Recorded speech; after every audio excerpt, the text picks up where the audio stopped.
Now that the ritual of the formulation and consecration of the astral sword has been publicly released, it's necessary that we begin developing your spiritual armor.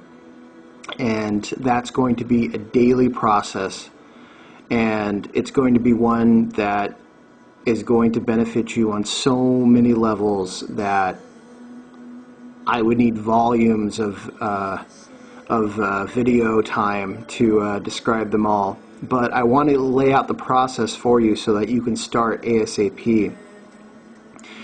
I find it easiest to go and purchase a pure white candle, one that you can keep on your altar or where you sleep, because this is going to become a focal point for your work with the Prime Creator. If you can, do this every day, if not at least 2 or 3 times a week. It doesn't have to be dogmatic, but it's important that you do this. Start by lighting the white candle and know that this cues your connection with the Prime Creator, who is a being whose only worship is that you fulfill your highest potential. And once you've lit this candle and you realize that you are in the presence of the most holy of holies, and that this being doesn't want you to grovel on your knees, but wants you to step up and become all that you can, a powerful thing happens. There is a transfer of love and admiration and respect between you both, and you realize that somewhere in the middle you two actually meet, and the Prime Creator is a pure, majestic mirror for all that you are and all that you could be. And that is just so, so beautiful. You are in the presence of something so mighty and beneficent, and you are a part of it. That feeling alone can chase away some very dark and nasty entities around you. But take it one step further. In the presence of this glorious being, feel your sphere of personal influence and ask that this mighty being enter into it and bathe you with its light and heal and repair your aura. This is your spiritual armor. This is what keeps you healthy. It keeps you together. It makes you very difficult to eat off of and drain on the astral realms, which do manifest in the physical world. If you are sucked dry from Illuminati and reptilian and transplutonian creatures on the astral realm, you are going to get sick. You are going to be depressed. You are going to be fearful, and your mind eventually is going to unravel. You need to have this spiritual protection. You need to have this wholeness. You need to feel the presence of this mighty being around you and realize that it is only lifting you up to your highest potential. So inviting this entity into your sphere begins to harmonize with your vibrations, and you and it become closer and closer through just spending time with each other. I mean, you eventually take on qualities of the beings and people that you associate with the places that you associate. This is the same thing. This is vibrational correspondence. This is why we're hanging out with the powerful heroes that we are, is to inspire us to become that. So you invite this mighty, mighty creator into your personal sphere. It will heal you. It will set your soul alight and see yourself beam in all directions with brilliance, like this mighty champion in this picture. See how the light shines from him, and he is clad in his spiritual armor? Much the same way, this brilliance surrounds you, And it will stay with you as long as you remember what that looks like. And the more you visit it and the more you enact this, the stronger and stronger it'll get. So do this daily. There is a prayer that goes along with this. We are a Kabbalistic order, and we use a Kabbalistic prayer that, of course, uses Kabbalistic terms, but this does not mean that any culture owns it, and it invokes angels, and angels do not belong to Christianity.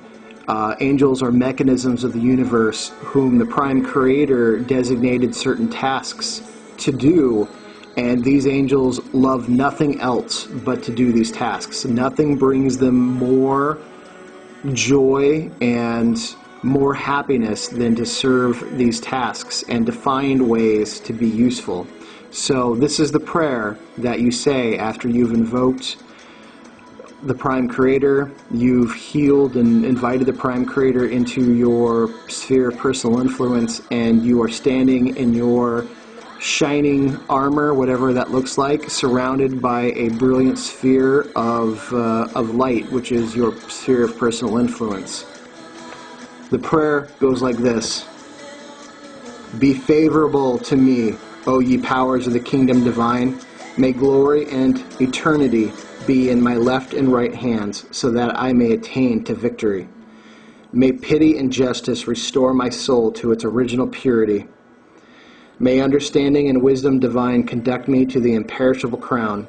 Spirit of Malkuth, thou who hast labored and hast overcome, set me in the path of good. Lead me to the two pillars of the temple, to beauty and to strength, that I may rest myself upon them. Angels of Netzach and of Hod, make ye my feet to stand firmly on Yesod.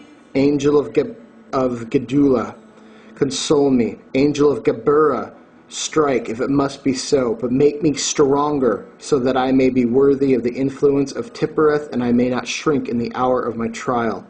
O angel of Benah, give me light. O angel of Chokmah, give me love. O angel of Kether, confer upon me faith and hope. O Prime Creator, bathe me, love me, strengthen me, make me humble as I stand before the champions and the holy ones on high. That is a beautiful, powerful proclamation. And it does not come without recourse, because as you stand as a champion of light, all those sick darkness, all the entities of greed and perversity will seek you out. They hate the light. They run from it. They can't handle it. And you will stand like a torch in a sea of darkness. And you need to have your spiritual armor ready, because they will try to come for you, and they will try to snuff your light out. They will do it with or without you being involved. But as your involvement grows, those challenges will become realer and realer, and those astral battles will filter down into the physical world. And as a champion of this order, you need to be ready. Now, what does a champion mean? A champion means that you serve the greatest good, that you serve humanity, and that you serve all things that are beautiful, and that you serve all things that are just and true, and that you are a fighter for freedom. And beauty is all life. It's not just that what is aesthetically pleasing, but it is life, and life allowed to be free, and life allowed to evolve without outside and otherworldly manipulations that are the Illuminati and the reptilian agenda. And as a champion, you're a humble champion. You're a true knight of the round table. You are a true warrior of the people. You are not an elitist jerk. You are not some self-righteous idiot. You are a champion because those are what your actions represent, not from your words and not from a sense of undeserved purpose, but that you do, and that you go and battle when you are called, and the rest of the time you are healing yourself, and you are being a friend and a mother, a father, a brother, a sister, or whatever you are to everyone else. and you're doing it in a way that represents your true highest self, which is unending compassion, love, and you would be appalled that someone else would try to take that away. You never act out of hate. You act out of a sense of appallness, and you act out of a sense of love that those people, those entities who are that sick, maybe, just maybe, they don't need to be around to garner further negative consequences for their actions. As a champion of the light, you stand to serve the light, and you stand to serve those who live in the light.